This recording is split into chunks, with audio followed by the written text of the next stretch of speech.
નમસ્તે વિદ્યાર્થી મિત્રો, કેટલાઇઝર મોડર્ન સ્કૂલના વર્ચ્યુઅલ ક્લાસરૂમમાં આપનું હાર્દિક સ્વાગત છે।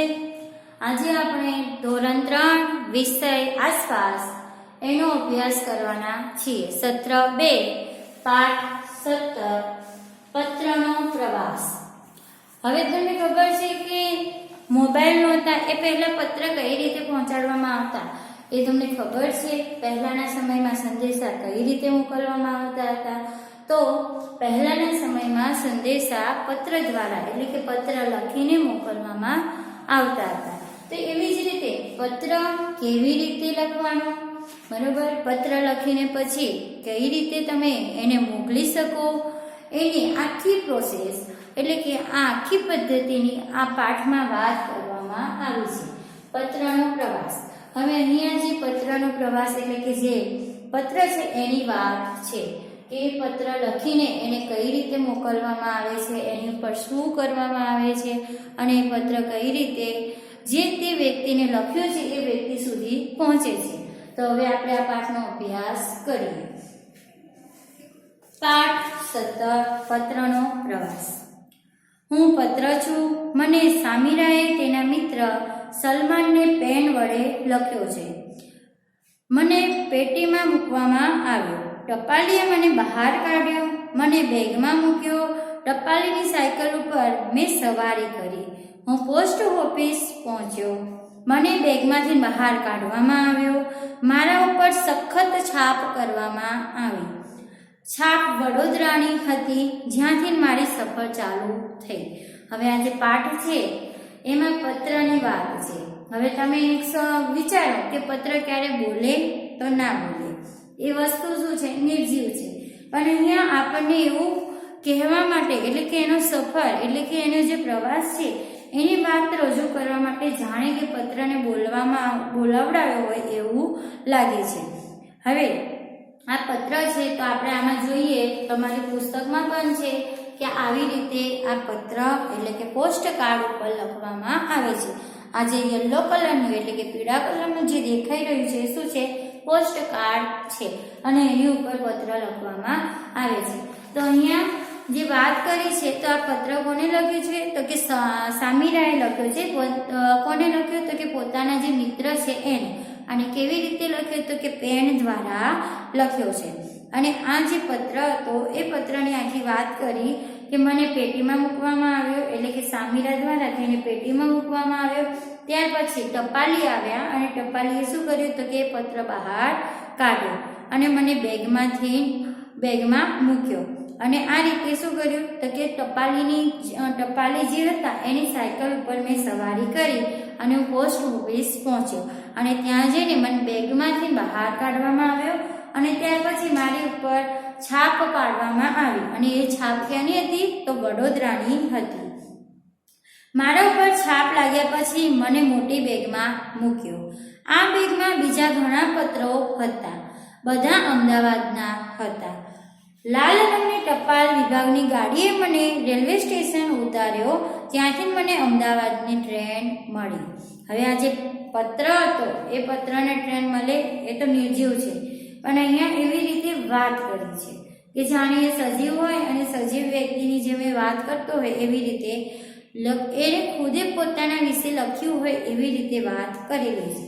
એટલે અહીંયા કીધું કે મને લાલ રંગની ટપાલ વિભાગની ગાડી હતી, એમાં એ ગાડી દ્વારા મને રેલવે સ્ટેશને ઉતારવામાં આવ્યો અને ત્યાંથી મને અમદાવાદની ટ્રેન મળી। એક દિવસની યાત્રા પછી હું અમદાવાદ પહોંચ્યો। સરનામા પર લખ્યા મુજબ મને વિવિધ વિસ્તાર મુજબ અલગ કરવામાં આવ્યો। અહીં એક પછી એક બીજી છાપ મારા પર છપાઈ।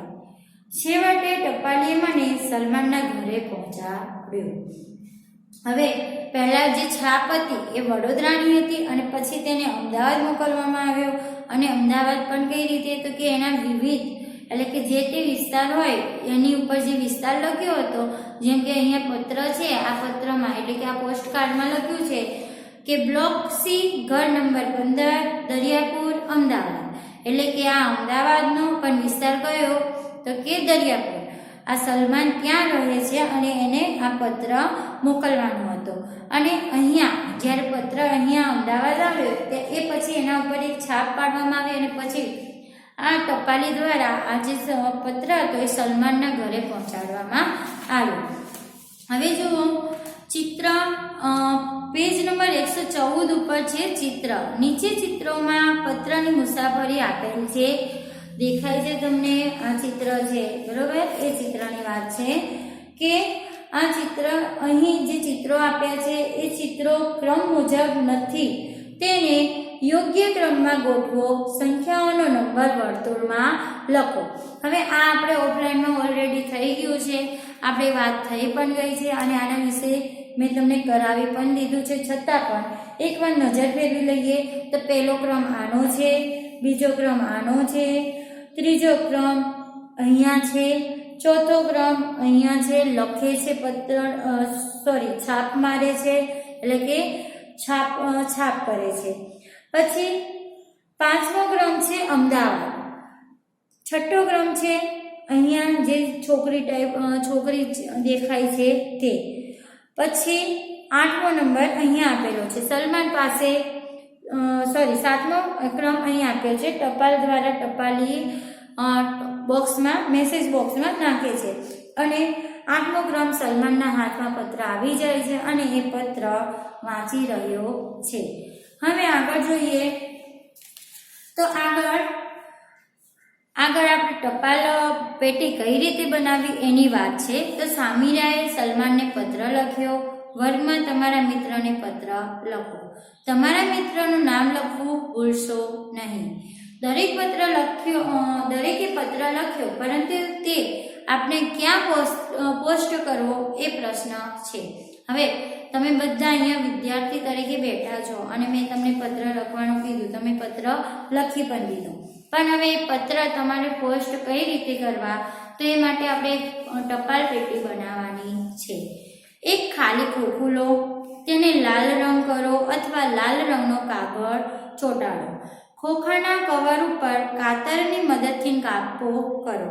પત્ર નાખી શકાય એટલો કાપો બોક્સ ઉપર હોવો જોઈએ. હવે જો એક બોક્સ લેવાની વાત છે અને એ બોક્સને લાલ કલરનું કાગળ લગાવો અથવા તો લાલ કલર કર્યો અને એની ઉપર સેજ કાતરથી કાપો પાડો કે જેથી એ પોસ્ટ કાર્ડ જે છે બરોબર, પોસ્ટ કવર અથવા તો જે મેસેજનું કવર છે એ જે ટપાલ છે એ ટપાલ અંદર બોક્સમાં જઈ શકે એટલું કાગળમાં એટલે કે એ બોક્સમાં કાપો પાડવાની વાત કરી છે. હવે ટપાલ પેટી તૈયાર છે. તમારો પત્ર ટપાલ પેટીમાં નાખો. તમારા મિત્રએ તમને લખેલા પત્રની રાહ જુઓ. એક બાળક ટપાલી બનશે. તે ટપાલ પેટીમાંથી પત્રો લઈ લેશે અને બધા બાળકોને વહેંચશે. શું તમે તમારા મિત્રના પત્રને વાંચી મજા માણી?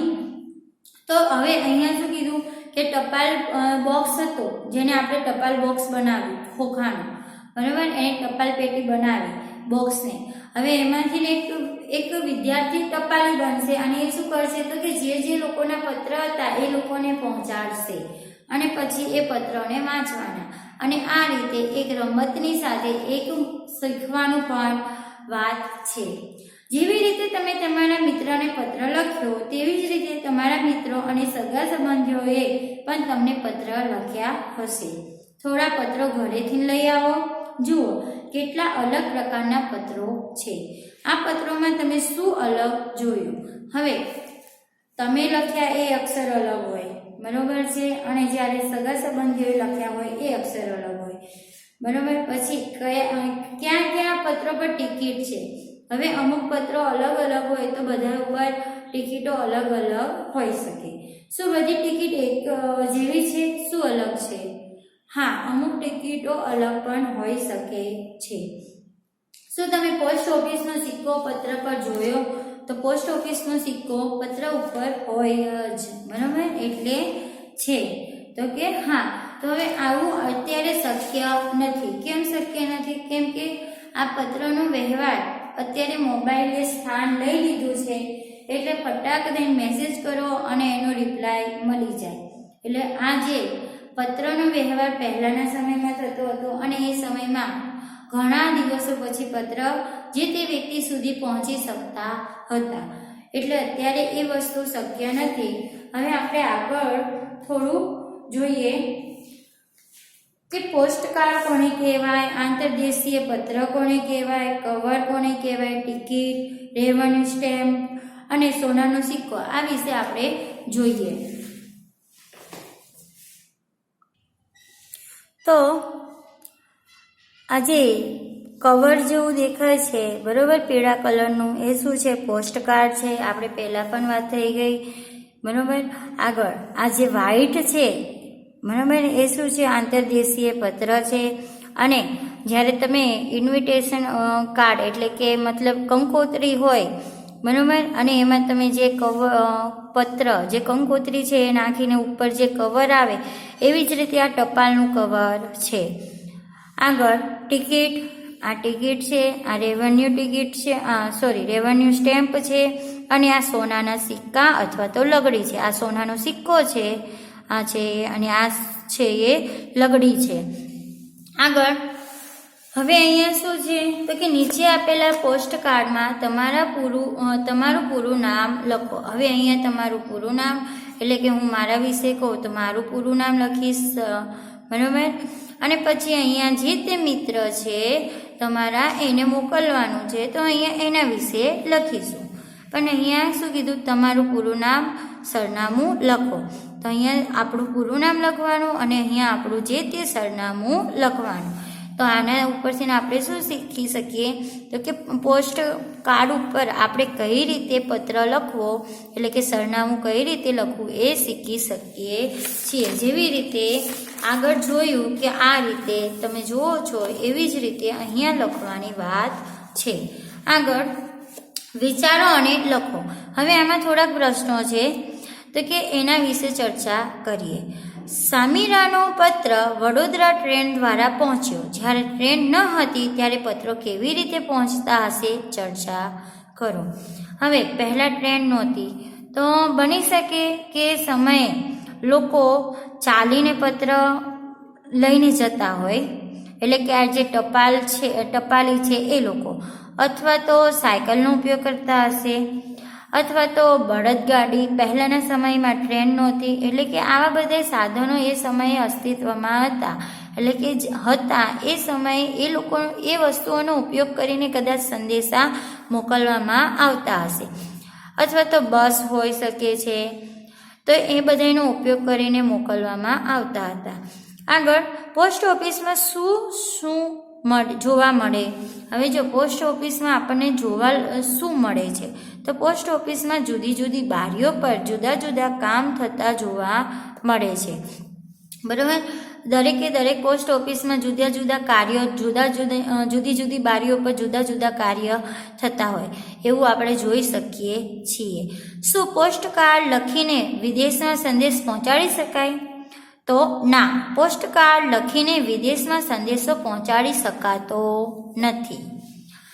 આગળ પોસ્ટ ઓફિસમાં બીજા કયા કયા કામ થાય છે? તો હવે પોસ્ટ ઓફિસમાં હવે ટપાલ સિવાય પણ બીજા ઘણા બધા કામ થાય. તો ટેલિફોન બિલ, લાઇટ બિલ ભરવાનું, મની ઓર્ડર દ્વારા મોકલેલા રૂપિયા સગા સંબંધીઓને મોકલવા, આ બધા કાર્યો થાય. આગળ પોસ્ટ ઓફિસની મુલાકાત. હવે પોસ્ટ ઓફિસની મુલાકાત લેવાની છે. નજીકની પોસ્ટ ઓફિસની મુલાકાત લો. ત્યાં પત્રો કેવી રીતે આવે છે અને ત્યાંથી કેવી રીતે જાય છે તે નિહાળો. બીજું ત્યાં કયું કામ થાય છે તે પણ જુઓ. હવે આ ઉપર કીધું કે આટલા કામ થાય છે અને સાથે સાથે કીધું કે પત્ર, આ જે કાર્ડ છે, લખેલા પત્રો છે, એ પત્રો કેવી રીતે આવે છે અને કેવી રીતે એને એક જગ્યાએથી બીજી જગ્યાએ મોકલવામાં આવે છે એના વિશે વાત કરી છે. એ આપણે નિહાળવાનું છે ત્યાં જઈને. આગળ પેજ નંબર 118 ઉપર જોઈએ. રીના અને રાધા પત્ર વિશે શું વાતચીત કરી રહી છે? હવે જુઓ, તમને ખબર છે આજે વર્ગમાં પત્રની મુસાફરી વિશે ભણ્યા. મારે નાનીને પત્ર લખવો છે. આ જે રીના છે એ એવું કહે છે કે મારે નાનીને પત્ર લખવો છે. તો સામે રાધા કહે છે તું પત્ર લખી શકે, હું ફોન કરવા જાઉં છું, જો સાથે આવવું હોય તો તું આવી શકે છે. હવે આ જે છે એને શું કીધું કે તું પત્ર લખીશ ત્યાં સુધી હું ફોન કરીને આવતી રહીશ. તો આનો મતલબ શું છે કે પત્ર ખૂબ જ સમય લે છે અને જ્યારે આ ફોન છે એ તમારો જે તે પણ સંદેશ છે એ તરત મોકલી આપે છે. એટલે કે સમયની સાથે શું થયું તો પત્રનું સ્થાન જે હતું એ ઓછું થઈ ગયું છે અને એની સામે શું થયું તો કે એની સામે મોબાઈલને સ્થાન લઈ લીધું છે. અને આ જમાનામાં એટલે કે આ સમયમાં તમને પત્રનો વ્યવહાર ખૂબ જ ઓછો જોવા મળે છે. હવે બીજું એમ પણ કહી શકાય કે આ સમયમાં કોઈ પત્ર કોઈ વ્યક્તિને લખે તો એને શું કહી શકાય કે આ વ્યક્તિ આ જનરેશનની નથી, અથવા તો કે આ વ્યક્તિને ભાન નથી, અથવા તો આની પાસે મોબાઈલ નથી. પણ હકીકતમાં એ જે સમય હતો એ સમય ખૂબ જ અનમોલ હતો. હવે જુઓ, રીના અને રાધા ગામમાં આવેલી એક દુકાને ફોન કરવા ગયા. રાધાએ નંબર લગાવ્યો. બંનેએ તેમની દાદી સાથે વાત કરી. તેઓએ દુકાનદારને પૈસા આપ્યા. ખૂબ જ આનંદ સાથે ઘરે પાછા આવ્યા. હવે જુઓ, પહેલાંના સમયમાં પત્રની રાહ જોવાતી કે કોઈ વ્યક્તિએ કીધું હોય કે હું પત્ર લખીશ, અઠવાડિયામાં તને મળી રહેશે, તો અઠવાડિયા સુધી એ વ્યક્તિની રાહ જોવાતી, એટલે કે એના પત્રની રાહ જોવાતી. અને અત્યારે શું છે તો કે અત્યારે તમે નંબર નાખ્યો ફટાફટ અને તમે ડાયલ કરો, એટલે કે જે તે વ્યક્તિને નંબર લગાવો એની સાથે તરત વાત થઈ જાય છે. એટલે કે એની આમ કહેવાય કે એ સમયે રાહ જોવાતી હતી અને અત્યારે રાહ જોઈ શકાતી નથી. આગળ વિચારો અને લખો. તમે બધાએ ટેલિફોન કે મોબાઈલ ક્યાં જોયા છે? હવે તમે હોવ કે મેં હોય તો કે આપણે બધાએ મોબાઈલ ક્યાં જોયા છે? તો કે અત્યારે જુઓ તો મોબાઈલ તો બધાની પાસે છે. તમારી પાસે હાલમાં પણ મોબાઈલ હશે, એટલે કે મમ્મી પપ્પાનો મોબાઈલ, પોતાનો નહીં, બરાબર. ટેલિફોન, હવે ટેલિફોન ઘરમાં પણ હોય, ટેલિફોન બૂથ પર હોય, શાળામાં પણ જોયો હોય, પછી હોસ્પિટલમાં પણ જોયો હોય અને વિવિધ કચેરીઓમાં પણ હોય. એટલે કે મોબાઈલ બધાના હાથમાં છે, ઘરમાં પણ હોઈ શકે છે. અને ટેલિફોન ટેલિફોન આપણે કંઈ સાથે તો લઈને જવાના નથી, પણ શું કે ટેલિફોન આ જેટલી જગ્યાએ લખી છે એટલી જગ્યાએ આપણે જોઈ શકીએ છીએ. આગળ, ટેલિફોન કે મોબાઈલ પર તમે કોની સાથે વાત કરો છો? હવે જો, ટેલિફોનમાં આપણે આપણા મિત્રો સાથે વાત કરીએ, સગા સંબંધીઓ સાથે વાત કરીએ અને ઘરના સભ્યો સાથે. હવે આની સિવાય તમે બીજી કોઈ વ્યક્તિ જોડે વાત કરી શકો? ના કરી શકો. કેમ કે તમે એને ઓળખતા નથી, એટલે આપણે બીજી વ્યક્તિઓ સાથે વાત કરતા નથી. આગળ, તમને પત્ર લખવો અથવા ફોન કરવો બંનેમાં શું પસંદ છે? કેમ? હવે જુઓ, ફોન કરવો એ પસંદ છે. કેમ? તો કે તરત જ જે તે સમાચાર છે એ તરત જ આપલે થઈ જાય છે, એટલે કે તરત જ જે તે વ્યક્તિને પહોંચી જાય છે. જ્યારે મેં તમને કીધું આગળ કે પત્રમાં શું થાય છે કે જે તે સમાચાર છે એ સમાચાર સમય ખૂબ જ લે છે અને એ જે સમાચાર છે એની રાહ જોવામાં આવે છે. ઘણીવાર એવું પણ બનતું હતું એ સમયે કે કોઈ વ્યક્તિનું મૃત્યુ થયું છે, એટલે કે એ મૃત્યુ પામ્યા છે અને એના સમાચાર બીજા વ્યક્તિને પહોંચાડવા છે અને પત્ર દ્વારા લખીને પહોંચાડવામાં આવે તો એ ઘણો ટાઈમ લઈ લેતા હતા. અને એના કારણે શું થતું હતું તો કે જે તે વ્યક્તિ સગા સંબંધીઓ છે એ ત્યાં સુધી પહોંચી શકતા નહોતા. આગળ, મોબાઈલ અલગ પ્રકારના હોઈ શકે છે. તમે જોયેલા મોબાઈલના ચિત્ર દોરો. તો અહીંયા તમારે ચિત્ર દોરવાના છે. આગળ, તમારો પોતાનો ટેલિફોન બનાવો. હવે પોતાનો ટેલિફોન બનાવવાનો છે. કઈ રીતે? તો શું જોઈએ? તો એમાં ખાલી માચીસના બોક્સ અથવા આઈસ્ક્રીમના કપ અને દોરો, બરાબર. માચીસ અથવા તો આઈસ્ક્રીમના જે કપ છે એ જોઈએ. આગળ, બંને માચીસ બોક્સ અથવા આઈસ્ક્રીમના કપમાં કાણું પાડો. હવે માચીસનું બોક્સ હોય તો પણ ચાલશે, અને કપ હોય તો પણ ચાલે. અને બંનેમાં શું કરવાનું? કાણું પાડવાનું છે. બંને કાણામાંથી દોરો પસાર કરો. દોરાના બંને છેડે ગાંઠ મારો. તમારો ટેલિફોન તૈયાર છે. તમારા મિત્રને ટેલિફોનનો એક છેડો તેના કાન નજીક રાખવા કહો અને બીજો છેડો તમે તમારા મોઢા પાસે રાખો. ધ્યાન રાખો દોરો ખેંચાયેલો રહે અને ક્યાંય અડે નહીં. વાતચીત ચાલુ કરો. એટલે કે એક જગ્યાએ એક છેડો છે ત્યાં કપ લગાવો, એટલે કે એક દોરાનો છેડો છે ત્યાં કપ બાંધવાનો અને બીજા છેડે કપ બાંધવાનો અને આ રીતે મોબાઈલ તૈયાર કરો. હવે વિચારો અને લખો. શું સરખું? ટેલિફોન અને પત્રમાં બંનેમાં શું સરખું છે? તો કે બધી જ જગ્યાએ ટેલિફોન બધી જ જગ્યાએ ઉપયોગમાં લેવાય છે. હવે ટેલિફોન છે એ બધી જગ્યાએ ઉપયોગમાં લેવાય છે, જ્યારે પત્ર બધી જગ્યાએ ઉપયોગમાં લેવાય છે. અને પત્ર પણ શું છે? તો બધી જગ્યાએ ઉપયોગમાં લેવાય છે. બંનેનો સમાનતા એક જ છે. સરખાપણું શું છે? તો કે બંનેમાં પત્રનો ઉપયોગ સંદેશા માટે કરી શકાય છે, એટલે કે બધી જગ્યાએ બંનેનો ઉપયોગ થાય છે. શું જુદું? તો ટેલિફોન દ્વારા તરત જ વાતચીત થાય છે. હવે ટેલિફોનથી શું થાય? તરત તમે નંબર નાખો અને વાતચીત કરી શકો છો. જ્યારે મોબાઈલમાં શું થાય છે? તો પત્રમાં શું થાય? તો પત્રમાં સમાચાર પહોંચતા દિવસો લાગે છે. હવે જે સમાચાર તમે પત્રમાં લખ્યા છે પહોંચતા ઘણો બધો ટાઈમ લઈ લે છે. એટલે અહીં કીધું કે સમાચાર છે, જે સંદેશ છે એ પહોંચતા ઘણા દિવસો લાગે છે. તો પાઠ અહીંયા આ જે છે એ પૂરો થાય છે. પાઠ 17 પત્રનો પ્રવાસ. તમને ખબર છે, મેં પહેલાં પણ કીધું પત્રનો પ્રવાસ એટલે કે એક જગ્યાએથી બીજી જગ્યાએ જાય તે. પણ અહીંયા શું છે? પત્રનો પ્રવાસનો અર્થ શું છે? તો કે પત્રમાંથી ધીમે એ મોબાઈલ સુધીનું સ્થાન લેવામાં આવ્યું અને પત્ર શું થયા? લુપ્ત થયા. એટલે કે હવે ઓછો એનો ઉપયોગ થવા લાગ્યો છે. એટલા માટે કહે છે કે પત્રનો પ્રવાસ. તો આ પાઠ અહીંયા પૂરો થાય છે. હવે પછી આપણે સ્વાપોથી જોઈશું. Thank you.